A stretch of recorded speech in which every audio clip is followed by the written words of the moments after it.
नमस्कार दोस्तों, स्वागत है। बिल्कुल लैब असिस्टेंट साइंस के आज दोनों पेपर जीके वाला सब्जेक्ट वाला कंप्लीट हो चुके हैं। और ये मेरा वीडियो ये बनाने का पीछे मकसद ये था कि पेपर का लेवल कैसा है, पेपर के अंदर क्वेश्चन किस टाइप के थे दोनों पेपर के अंदर, उसके बारे में डिस्कस करना है। और साथ में थोड़ा संभावित कट ऑफ के बारे में डिस्कस करना है। हो सकता है किसी की भावनाएं थोड़ी सी आहत हो जाए, बट कोई बात नहीं। मेरा जो मेरे एक्सपेक्टेशन के अकॉर्डिंग है, मेरा जो कंक्लूजन है उसके अकॉर्डिंग मैं ये वीडियो बना रहा हूँ। मे भी पॉसिबल हो सकता है किसी को ये वीडियो पसंद नहीं आए, बट कोई बात नहीं, आप सभी की राय का स्वागत रहेगा इस वीडियो पर, किसी भी तरह की जो राय है उसको लेकर। ठीक है।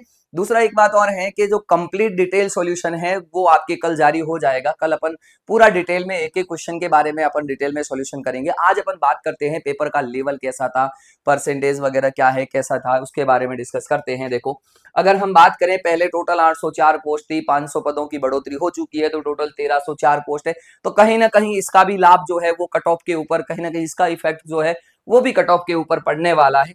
अगर हम बात करें परसेंटेज की बात करें कि कितने लोग कितना परसेंट जो अटेंडेंस थी उसके बारे में, पेपर 1 के अंदर लगभग 72.72% के आसपास थी।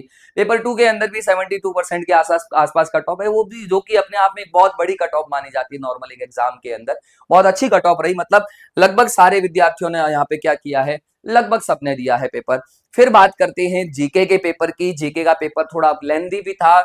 अगर साइंस के अकॉर्डिंग देखें या साइंस के विद्यार्थियों के अकॉर्डिंग देखें तो थोड़ा माना जा सकता है, थोड़ा सा हार्ड लेवल था, लेकिन ऑल ओवर देखा जाए तो मॉडरेट लेवल का पेपर था हमारा। जहां ज्यादा हार्ड था ना ज्यादा टफ था, लेकिन लेंथी पेपर था। तो हो सकता है क्वेश्चन आपके छूटे भी होंगे किसी विद्यार्थियों के, अगर टाइम मैनेजमेंट सही नहीं हुआ हो तो। दूसरा है, अगर हम साइकोलॉजी की बात करें तो नॉर्मली पिछले जो पेपर हुआ था, ये दूसरा पेपर था जिसके अंदर साइकोलॉजी इंक्लूड थी। पहला जो पेपर हुआ था उसके अंदर पहली बार जब साइकोलॉजी जोड़ी गई थी तब उसके क्वेश्चन नहीं थे, लेकिन साइकोलॉजी के क्वेश्चन जो दिए थे थोड़े अच्छे भी थे और थोड़े हमने कहा लेंथी लेवल के थे, बहुत सारों के लिए वो नए क्वेश्चन भी थे अपने आप में।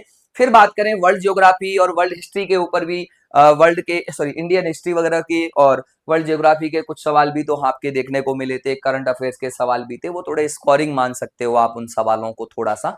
ठीक है। अब अपन बात करते हैं, तीनों कंप्लीट बात करते हैं। अगर मैं पेपर 2 की बात करूं तो पेपर 2 के अंदर बायोलॉजी आप जानते हो, एक दो क्वेश्चन को हटा दो तो बायोलॉजी जो थी वो पूर्णतः हमारी एनसीईआरटी के ऊपर बेस्ड रहती है, सारी एनसीईआरटी की लाइनें वहां से आई हुई थी हमारी। तो ये पूरा एनसीईआरटी आधारित पेपर था हमारा। अगर केमिस्ट्री की बात करें तो केमिस्ट्री भी मॉडरेट लेवल तो मैं नहीं कह सकता हूं, लेकिन मॉडरेट और इजी के बीच का जो लेवल है वो माना जा सकता है।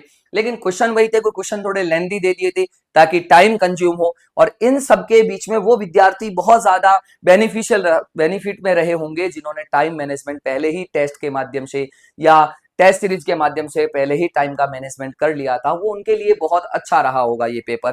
फिर बात करें फिजिक्स की, फिजिक्स के क्वेश्चन हार्ड नहीं थे, क्वेश्चन मॉडरेट थे, मॉडरेट और मॉडरेट के आसपास थे। एक दो क्वेश्चन को निकाल दें तो बाकी क्वेश्चन बहुत सिंपल थे। दो तीन क्वेश्चन थे जो थोड़े लेंथी भी थे, बट वो क्वेश्चन हार्ड नहीं माने जा सकते, तो मॉडरेट लेवल में बात कर सकता हूं। तो जिसके फिजिक्स बहुत अच्छी थी या जी कही, टोटल 25 क्वेश्चन जो है वो आप जानते हो, टोटल 25 क्वेश्चन हमारे जो है वो फिजिक्स के आए थे। 25 में से 2 या 3 क्वेश्चन थे जो थोड़े स्कोरिंग क्वेश्चन मान सकते हो आप, बाकी क्वेश्चन सारे नॉर्मल थे, कॉन्सेप्चुअल थे। मात्रक और विमा जो नॉर्मली वो नहीं पूछता है, इस बार 2 या 3 क्वेश्चन ऐसे थे जो मात्रक और विमा वाले भी दिए गए थे वहां से। बाकी थ्योरेटिकल क्वेश्चन थोड़े ज्यादा थे। ठीक है। अगर बात करें कि अगर आपने यहाँ थोड़ा पेशेंस रखा और नेगेटिव मार्किंग के ऊपर थोड़ा सा कंट्रोल रहा आपका, तो आई होप आपके 100 में से लगभग 70 के आसपास क्वेश्चन जो है वो राइट होने की यहाँ संभावना थी। 30 क्वेश्चन हो सकता है टाइम मैनेजमेंट की वजह से छूट गए हो, पेपर छूट गया हो किसी का, उसके अकॉर्डिंग अगर अपन बात करें तो ऑल ओवर अगर मैं बात करूं ना, तो जीके इजी टू मॉडरेट था, टाइम कंज्यूमिंग था कुछ, बायोलॉजी हमारा इजी था, केमिस्ट्री हमारा मॉडरेट और इजी के बीच में था, फिजिक्स हमारा मॉडरेट और टफ तो नहीं कह सकते, बट कुल मिला के पेपर टाइम कंज्यूमिंग था, पेपर छूटा होगा बहुत सारे विद्यार्थियों का। ठीक है। अब अपन बात करें कट ऑफ। देखो यहाँ आके थोड़ा सा हमारे सेंटीमेंट्स जुड़ जाते हैं कट ऑफ की जब भी कभी बात आती है, तो मैं मेरे कंक्लूजन के अकॉर्डिंग आपको बता रहा हूं कि देखो कहीं ना कहीं 500 पद जो जुड़े हैं ना, वो अगर ये 500 नहीं जुड़ते तो कट ऑफ बहुत ज्यादा हाई जा सकती थी। 500 पद जुड़ने से कहीं ना कहीं कट ऑफ थोड़ी कम जाने की संभावना है, लेकिन हमने कहा पेपर ज्यादा हार्ड नहीं था, साइंस वाला भी पेपर हार्ड नहीं था।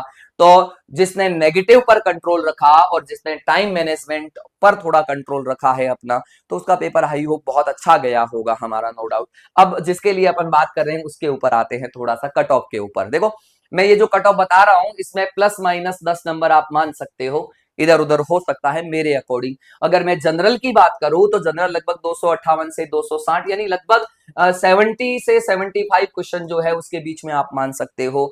महिला के अंदर पुरुषों के अंदर ज्यादा कुछ चेंजेस है नहीं, प्लस माइनस 10 का आएगा। ओबीसी की बात करूं तो ओबीसी की लगभग 250 से लेकर 262 65 उसके बीच में कट ऑफ रहेगी। फीमेल की 245 255। मैं फिर वापस कह रहा हूं, ये मेरा कंक्लूजन है, मेरा अनुमान है जो पेपर को देख के है, ठीक है, सबका अलग अलग हो सकता है। लास्ट तो देखो कंफर्म तो तभी होगा जब रिजल्ट आएगा, उसके बाद ही कंफर्म होगा हमारा। ईडब्ल्यूएस की बात करूं, एमबीसी की बात करूं तो 245 से 255 और फीमेल की 238 से 248 के आसपास रहने की संभावना है। और अगर एससी की बात करें तो 225 से 235, 210 से 220। 210 से 220 का मतलब है यूं समझ लो, हमने कहा लगभग आप यूं देख लो जो क्वेश्चन आएंगे आपके, वो क्वेश्चन लगभग कितने आ सकते हैं, 105 से 110 क्वेश्चन जो है, दो तो हमने कहा उसके बीच में जो राइट है तो आप एक अच्छे सेफ स्कोर के रीजन में आ जाते हो। एसटी की बात करें तो 210 से लेकर 220 है और 200 से 210 लगभग 50% के आसपास, 50 से लेकर 55%, इन सभी में प्लस माइनस 10 आप मान सकते हो। तीसरा है कि देखो अगर बहुत सारे ऐसे विद्यार्थी रहे होंगे जिनका पेपर बहुत अच्छा गया होगा, उन सभी को आपके बहुत बहुत शुभकामनाएं। कुछ विद्यार्थी ऐसे भी रहे होंगे जिनका पेपर जो है वो थोड़ा लेंदी होने की वजह से छूट भी गया हो, तो मैं उनको इतना ही कहूंगा कि ये रुकने का समय नहीं है। अगर आपने तैयारी की है तो उस तैयारी को एक नए आयाम पर ले जाने का टाइम है। आगे आने वाले टाइम के अंदर हमारी CET 12th level, CET graduation level के एग्जाम आ रहे हैं, एलडीसी का एग्जाम आ रहा है, सेकंड ग्रेड के एग्जाम भी आ रहे हैं, आगे रीट का एग्जाम भी आने वाला है आपके। तो तैयारी को छोड़ना मत और अभी से वापस नए सिरे से, नए जुनून के साथ, नए जोश के साथ तैयारी करनी है। जल्दी ही आपके लिए एलडीसी और सीटी को लेकर बहुत अच्छी क्लासेस प्लान की जा रही है जो भी आपके बीच में आ जाएगी। और ऑल द बेस्ट आप सभी को। और बिल्कुल अगर किसी के सेंटिमेंट्स हर्ट हुए हैं कट ऑफ को देखकर तो मैं पहले ही बोल देता हूं ये मेरा कंक्लूजन है, हो सकता है आपके विचार कुछ और हो कट ऑफ को लेकर। जय हिंद, जय भारत। मिलते हैं कल अपन डिटेल सॉल्यूशन के साथ पेपर की, एक एक क्वेश्चन का अपन डिटेल निचोड़ निकालने वाले हैं, तब अपन मिलते हैं। जय हिंद।